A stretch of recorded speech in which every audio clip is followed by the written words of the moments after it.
At the end of the day, cannabis is fueling a tremendous amount of job growth and taxes. We're not creating this market currently exists.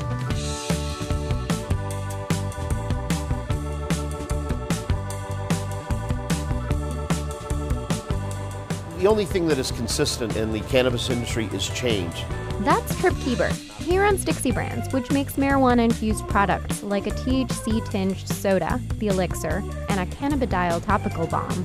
While other business sectors in the U.S. are calling for less regulations, a growing number of poppreneurs are asking for clear rules. Each and every state has its own set of rules and regulations. The compliance framework, if you will, is incredibly complicated. Since marijuana is not a federally legal market, each state has had to craft its own rules.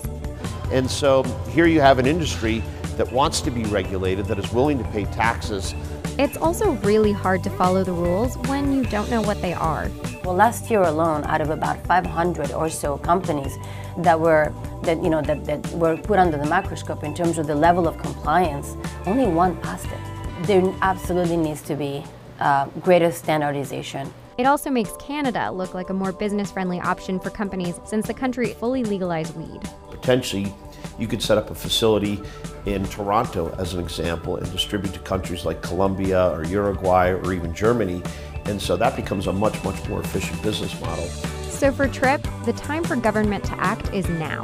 The current administration is really laser focused on creating jobs, generating tax opportunity.